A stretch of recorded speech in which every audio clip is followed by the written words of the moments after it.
की खास पेशकश खबर दिन भर में आपका स्वागत है। मैं हूं दीक्षा शर्मा। चलिए रुक करते हैं दिन भर की बड़ी खबरों की ओर।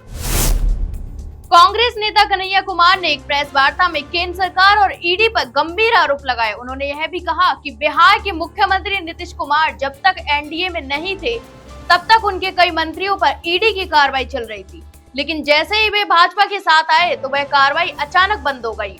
उन्होंने ईडी की भाजपा का एक्सटॉर्शन डिपार्टमेंट करार दिया, जो विपक्ष को दबाने का एक राजनीतिक हथियार बन चुकी है। इतना ही नहीं, बिहार विधानसभा चुनाव की रणनीति पर बात करते हुए कन्हैया कुमार ने स्पष्ट किया कि नेशनल हेराल्ड मामला कांग्रेस का मुख्य चुनावी मुद्दा नहीं है। पार्टी का फोकस बेरोजगारी, महंगाई और राजनीतिक न्याय जैसे जनहित के मुद्दों पर रहेगा। उन्होंने यह भी कहा कि जनता को बार बार झूठा परोसा जा रहा है और कांग्रेस का उद्देश्य सच्चाई सामने लाना और संविधान की रक्षा करना है। अमेरिका के उपराष्ट्रपति जेडी वेंस के 21 से 24 अप्रैल तक जयपुर प्रवास को देखते हुए राजधानी में सुरक्षा के कड़े इंतजाम किए गए हैं।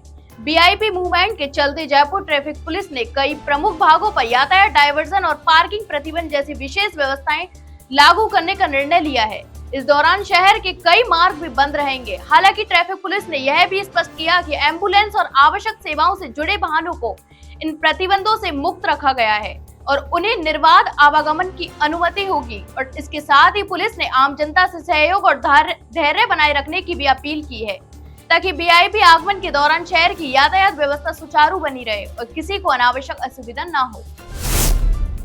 अंतर्राष्ट्रीय हिंदू परिषद के अध्यक्ष डॉक्टर प्रवीण तोगड़िया रविवार को एक दिवसीय दौरे पर नागौर पहुंचे, जहां उन्होंने संगठन की गतिविधियों पर चर्चा की और कार्यकर्ताओं से संवाद किया। इसके बाद वे जोधपुर होते हुए सिरोही माउंट आबू में 5 दिवसीय शौर्य प्रशिक्षण वर्ग में भाग लेंगे, जहां वे कार्यकर्ताओं को संबोधित भी करेंगे।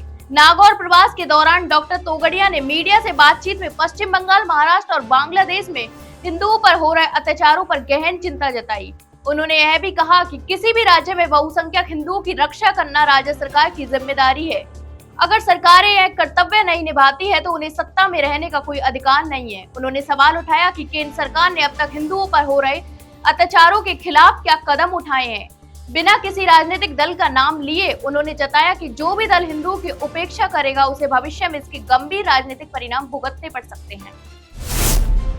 प्रदेश भर में भीषण गर्मी का सामना कर रहे लोगों के लिए आने वाले 2 दिन राहत भरे हो सकते हैं। मौसम विभाग के अनुसार आज से तापमान में गिरावट की संभावना जताई जा रही है, तो वहीं शनिवार से उत्तरी हवा के प्रभाव के चलते दिन के तापमान में 2 से 4 डिग्री तक की गिरावट हो सकती है। हालांकि शुक्रवार को गर्मी का असर यथावत रहने की भी संभावना है, तो वहीं गुरुवार को पश्चिमी विक्षोभ के प्रभाव से कुछ क्षेत्रों में हल्की बारिश हुई, लेकिन इसके बावजूद गर्मी से विशेष राहत नहीं मिली। कोटा, सीकर, जयपुर और अजमेर समेत कई शहरों में अधिकतम तापमान 2 से 3 डिग्री तक बढ़ गया। बीकानेर में दोपहर के समय 10 मिनट की हल्की बारिश दर्ज की गई, लेकिन तापमान में कोई गिरावट नहीं हुआ। मौसम विभाग ने 9 जिलों के लिए लू अलर्ट जारी किया है। श्रीगंगानगर में ऑरेंज अलर्ट, हनुमानगढ़, चूरू, बीकानेर, झुंझुनू, अलवर, भरतपुर, धौलपुर और करौली में येलो अलर्ट भी जारी किया है। लॉरेंस बिश्नोई और रोहित गोदारा गैंग से जुड़े बहुचर्चित फिरौती धमकी मामले में दुबई से गिरफ्तार किए गए आरोपी आदित्य जैन को आज कुचामन के एसजीएम न्यायालय में पेश किया गया। एंटी गैंगस्टर टास्क फोर्स और कुचामन पुलिस के द्वारा पेश किए गए इस आरोपी को न्यायाधीश ज्ञानेंद्र सिंह ने 25 अप्रैल तक पुलिस रिमांड पर भेजने के आदेश दिए। गौरतलब है कि साल 2024 में कुचामन सिटी के 5 आरोपियों को अंतर्राष्ट्रीय नंबरों से धमकी भरे कॉल और फिरौती की मांग की गई थी। इस मामले में आदित्य जैन पर आरोप है कि वह गैंग के लिए डिब्बा कॉलर की भूमिका निभा रहा था, यानी अंतर्राष्ट्रीय कॉल्स के जरिए धमकियां देने का काम कर रहा था। इस संबंध में कुचामन थाने में दर्ज मुकदमा नंबर 403 के तहत कार्रवाई जारी है। आरोपी को इसी मामले में आज फिर न्यायालय में पेश किया गया, जहां से इसे दोबारा रिमांड पर भी सौंपा गया। उत्तर पश्चिम रेलवे के महाप्रबंधक अमिताभ ने सोमवार को अजमेर मंडल के एक दिवसीय दौरे के तहत अजमेर रेलवे स्टेशन का निरीक्षण किया। अपने दौरे के दौरान उन्होंने स्टेशन की विभिन्न सुविधाओं, स्वच्छता, यात्री सुविधाओं एवं सुरक्षा व्यवस्था का जायजा लिया।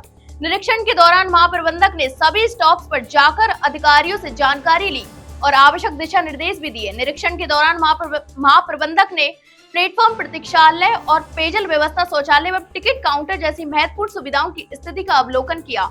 उन्होंने संबंधित अधिकारियों को इन सुविधाओं में सुधार लाने और यात्रियों को बेहतर अनुभव देने के हेतु आवश्यक कदम उठाने के भी निर्देश दिए। बांसवाड़ा जिले में हाल ही में गौवंश से भरे 52 ट्रकों की जब्ती के बाद से लोगों में भारी आक्रोश बना हुआ है। इस मामले को लेकर जिले भर में विरोध प्रदर्शन हो रहे हैं। साथ ही इसी विरोध की कड़ी में धेनु शक्ति संघ के बैनर तले महिलाओं का एक बड़ा समूह कलेक्ट्रेट पहुंचा और जमकर नारेबाजी की। इतना ही नहीं, प्रदर्शन में जिले के विभिन्न क्षेत्रों से आई हर वर्ग की महिलाओं ने भी हिस्सा लिया और पशु तस्करों के खिलाफ कड़ी कार्रवाई की मांग की। महिलाओं ने कलेक्टर को ज्ञापन सौंपते हुए बताया कि इस पूरे प्रकरण में पशु क्रूरता की सभी हदें पार कर दी गई हैं।